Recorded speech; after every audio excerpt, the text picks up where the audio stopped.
Now, for something a little bit different, pest controller, Rentokil. They've had a 90% nearly increase in the number of call-outs for silverfish over the past couple of months. And these are pretty tricky creepy crawlies, if you want to call them that, to try and get out of your home. Richard Faulkner is the Advanced Technical Field Consultant with Rentokil and joins us here in Lunchtime Live this afternoon. Richard, what are silverfish? Hi Andrew, how are you? They're an insect. They're quite a primitive insect. They have an incomplete metamorphosis life cycle, so they start off as an egg, they hatch out as a nymph, and the nymph will then shed its skin several times before it becomes an adult.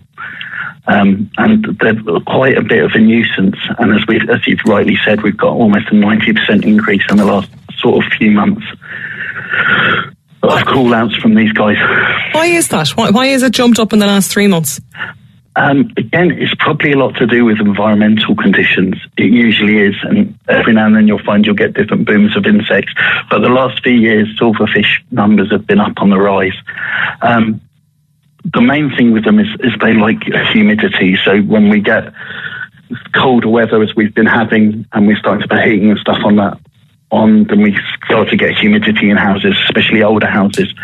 And these guys become a lot more prevalent, and it's also probably because we've had so much time more spent at home that people are noticing a lot more pests, which is again driving call-outs and stuff up as well.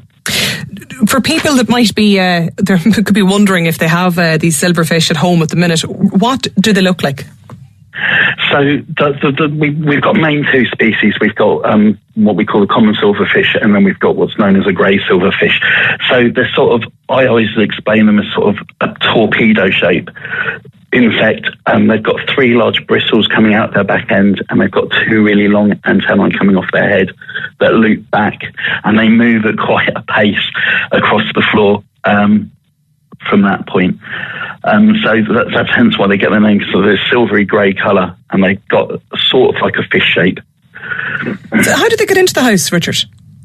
So they're naturally going to be outside in the environment. Sometimes they're going to originate from birds' nests, bird nesting material, especially when it's damp and there's a lot of sort of droppings from the young in it. And also they'll be outside in leaf litter and stuff like that. So if we've got this time of year, because we've got a lot of shedding leaves, and if they're sort of gathering around your house and around your back doors and stuff like that, then they can be found in those areas. You sometimes get them in the bottom of plant pots and that sort of thing as well outside. So they're out and about. And do they start breeding then in the house? Is that how they're multiplying? Yeah. As long as they've got suitable conditions, which is, again, the humidity, then yeah. And a female can lay up to 60 eggs a day. Beautiful. So a small problem can quite quickly become a large problem if you don't notice them. Yeah. What kind of damage do they cause? Or do they cause damage? Yeah, they can do. To me, they're more of a nuisance pest, because they feed on sort of cellulose and starch, but they can do damage to like paintings, and stuff like that, photographs, plaster. Sometimes you'll get them in books as well. But anything that's going to contain starch and cellulose, especially if it's got a little bit humid, a little bit damp, they're going to get in there and they're going to feed on that. I'm looking at the figures here from your details on this, Richard, and they seem to be rampant anyway in Dublin. There's been nearly a 60% rise in call-outs there. Yeah, 56% we're up in Dublin at the moment. Yeah, it does seem to be very prevalent. I've actually spoken to 2 people so far today about it as well.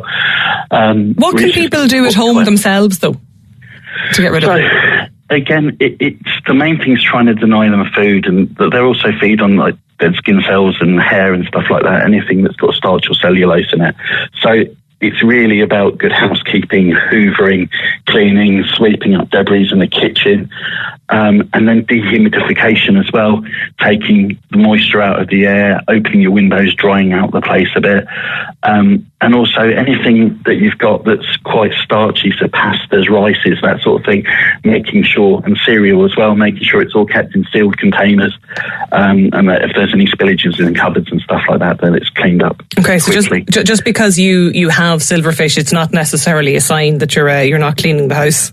Oh no, not at all. and it's like that with a lot of pests. People have got pests. It's not. A lot of these things are opportunistic, and it's to do with environmental conditions again. You have that. The other one I want to ask you about are the mice. This is sort of the prime time for them, isn't it?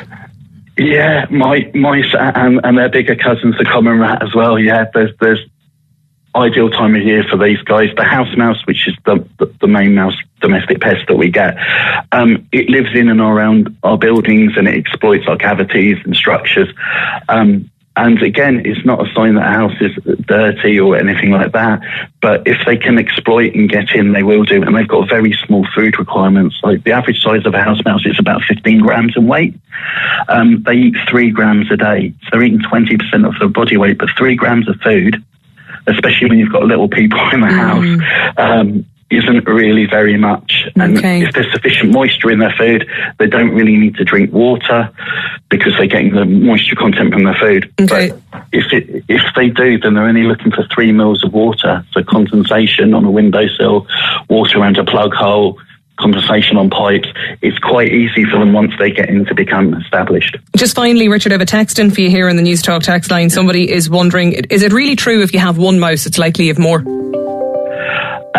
Yeah, it can be.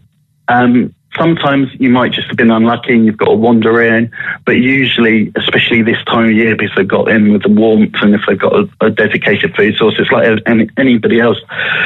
We look at pests. When I look at a pest, I look at it as like people as well. If we've got food, shelter, water, then we're going to try and establish ourselves, find a mate, aren't we, and have a family. And the pests are no different. Right, all right. We'll leave it there on that note. Richard Faulkner, Advanced Technical Field Consultant. Thanks for joining us here on Lunchtime Live this afternoon. Time live this afternoon. Time live this afternoon. Time live this afternoon. Time live this afternoon. Time live this afternoon.